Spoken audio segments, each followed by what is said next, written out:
روشنی میں اس کو سزا دی جاتی ہے۔ اسلامی نقطۂ نظر اس سبق کے ساتھ جو ہے وہ ہے، کہو کیا میں خدا کے سوا اور منصف تلاش کروں، حالانکہ اس نے تمہاری طرف واضح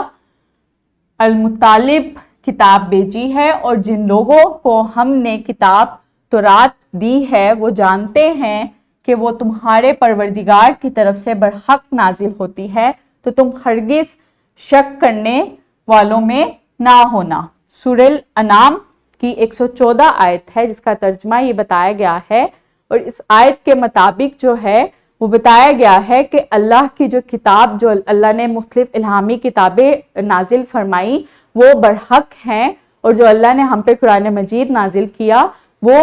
ایک ضابطۂ حیات ہے، اور اس کو فالو کر کے ہم مختلف اس سے اصول لے سکتے ہیں زندگی گزارنے کے، اور انصاف کے ساتھ اللہ نے اس میں بہت سے ایسے اصول و ضوابط بتائے ہیں جس کے ساتھ مختلف لوگ جو ہیں وہ انصاف کے ساتھ اپنی زندگی بسر کر سکتے ہیں، اور دوسروں کو اس سے نقصان بھی نہیں ہوتا۔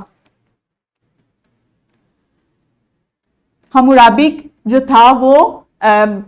بابل کے، جو میسوپوٹیمیا کا شہر تھا بابل، وہاں کا بادشاہ تھا۔ حمورابی نے مختلف قوانین بنائے تھے، مختلف قوانین جو اس نے ٹوٹل 282 قوانین بنائے تھے، اور اس قوانین کے مطابق اس کو جو قوانین بنانے کی جو ضرورت محسوس ہوئی تھی وہ اس لیے ہوئی تھی کیونکہ میسوپوٹیمیا کی تہذیب جو تھی وہ بہت بڑی تہذیب تھی، اور اس میں جو مختلف شہر آباد تھے وہاں پہ کوئی بھی ایک مشترکہ قانون نہیں تھا، لوگوں کے ساتھ انصاف نہیں ہوتا تھا، سو وہاں پہ مشترکہ قوانین کی ضرورت تھی جس کو فالو کر کے تمام جتنے بھی تہذیب کے شہر تھے وہ تمام اس تہذیب کو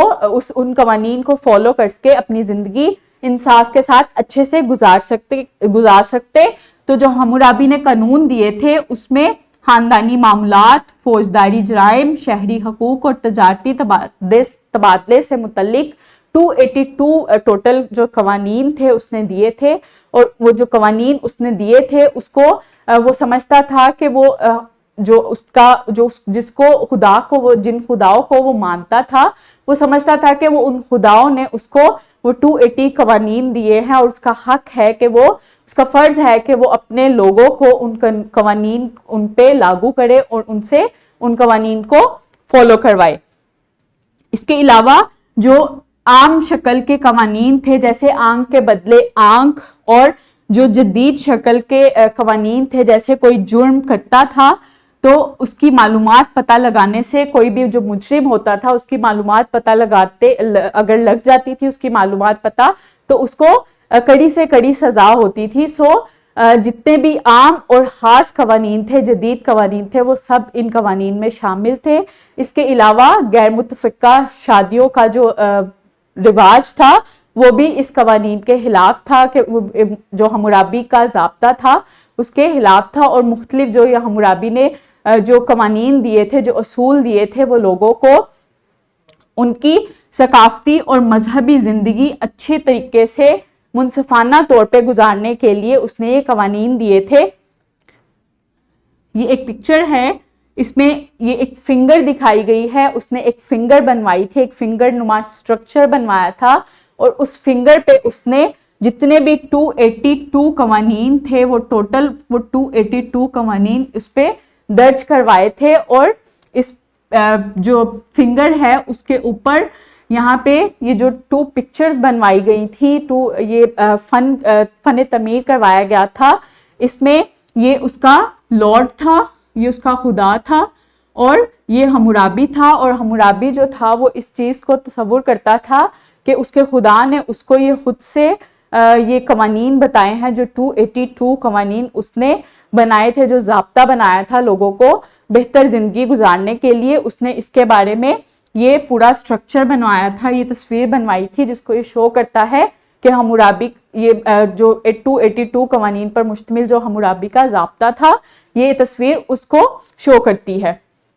سو آدھا کرتے ہیں اس لیکچر کا۔ حمورابی بابل کا بادشاہ تھا۔ حمورابی کا ضابطہ قانون، خاندانی معاملات، فوجداری جرائم، شہری